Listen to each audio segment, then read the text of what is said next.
એક સમયની વાત છે. એક ગામમાં બે બિલાડીઓ રહેતી હતી. બંને ઘણા પાક્કા મિત્ર હતા. તે બિલાડીઓને ખાવા માટે જે પણ મળતું તેને તેઓ આપસમાં વહેંચીને ખાતા. એક દિવસ બપોરના સમયે બંને બિલાડીઓને ઘણી બધી ભૂખ લાગી, પણ તેમની પાસે ખાવા માટે કંઈ જ ન હતું. બેન, બહુ જોરથી ભૂખ લાગી છે. ભૂખના લીધે મારી જાન નીકળી રહી છે. ભૂખ તો મને બહુ જોરની લાગી છે. ચાલ ખાવાનું શોધીએ.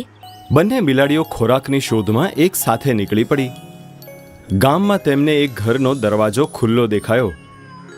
બિલાડીઓએ આમ તેમ માથું ફરાવીને જોયું, પણ તેમને આજુબાજુ કોઈ જ નહીં દેખાયું. બંને સંતાઈને તે ઘરમાં ઘૂસી ગયા. તેમને થાળીમાં પડી એક રોટલી દેખાઈ. બેન, એક જ રોટલી છે, પણ રોટલી બહુ જાડી દેખાઈ રહી છે. આ રોટલીથી આપણા બંનેનું પેટ ભરાઈ જશે. હા બેન, જલ્દીથી આ રોટલી લઈને ભાગી જઈશું, નહીં તો ઘરનો માલિક આવી જશે. આ કહીને એક બિલાડીએ રોટલી ઉપાડી લીધી અને બંને ત્યાંથી ભાગી ગયા. બંને બિલાડીઓ ગામની બહાર એક ઝાડની નીચે બેઠા. બેન, ભૂખ તો બહુ જોરની લાગી છે. જલ્દીથી રોટલી તોડ. હા, તોડું છું. રોટલી વેચવા માટે એક બિલાડીએ રોટલી તોડી, પણ એક ટુકડો નાનો અને બીજો ટુકડો મોટો તૂટ્યો. જે બિલાડીએ રોટલીના ટુકડા કર્યા તેણે નાનો ટુકડો બીજી બિલાડીની તરફ ફેંકી દીધો. આ જોઈને બીજી બિલાડી બોલી, આ શું? છોટો ટુકડો મને આપી દીધું ને મોટો તે લઈ લીધું? આ તો ખોટી વાત છે. આપણે બંનેને જે પણ મળે છે તે આપણે ઈમાનદારીથી અડધો અડધો કરીને લઈએ છીએ. આજે તો તું બેઈમાની કરી રહી છે. મોટો ટુકડો હું ખાઈશ. રોટલી મેં ઉપાડી હતી, એટલે મોટો ટુકડો તો હું ખાઈશ. અને આ વાતમાં બંને બિલાડીઓ વચ્ચે ઝઘડો શરૂ થઈ ગયો. બંને બિલાડીઓને ઝઘડતા એક વાંદરું જોઈ ગયું.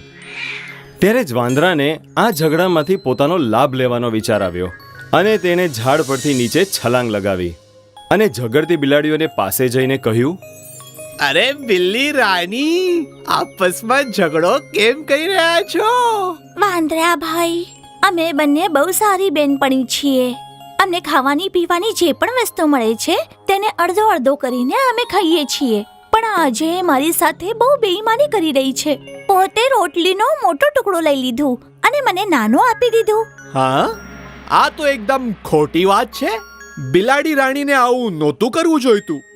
પણ કોઈ વાત નહીં, જો તમે બંને સહમત હો તો હું આ વસ્તુનો નિકાલ લાવી શકું છું. તો કેવી રીતે ફેસલો કરીશ? મારી પાસે એક તરાજુ છે. એમાં હું આ બંને ટુકડા રાખીને જોઈ શકું છું કે કયો ટુકડો મોટો છે અને કયો નાનો, અને પછી આપણે બંને ટુકડાને બરાબર કરી લઈશું. બોલો, મંજૂર છે? બંને બિલાડીઓને વાંદરાની વાત ગમી ગઈ. તેઓ તૈયાર થઈ ગયા. વાંદરો ત્રાજવું લઈ આવ્યો. તેણે બંને ટુકડા એક એક પાલડામાં મૂકી દીધા. તોલતી વખતે એણે જોયું કે એક પલડું ભારી હતું, તો તે બોલ્યો, અરે, આ ટુકડો તો મોટો થઈ ગયો. ચલો બંનેઓને બરાબર કરી દઉં. અને આટલું કહીને તેણે મોટા ટુકડામાંથી થોડું તોડીને ખાઈ લીધું. પણ હવે બીજું પલડું ભારી થઈ ગયું. વાંદરા ભાઈ, આ શું કરી રહ્યા છો? બિલાડી રાણી, બંને ટુકડાને બરાબર કરવા માટે હું આવું કરી રહ્યો છું. ડરતા નહીં, હું એકદમ ઈમાનદારીથી ફેસલો કરીશ.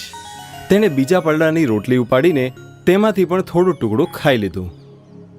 આ રીતે જે પણ પલડું ભારી થતું તેમાંથી રોટલી ઉપાડીને તેમાંથી થોડોક ટુકડો ખાઈ લેતો.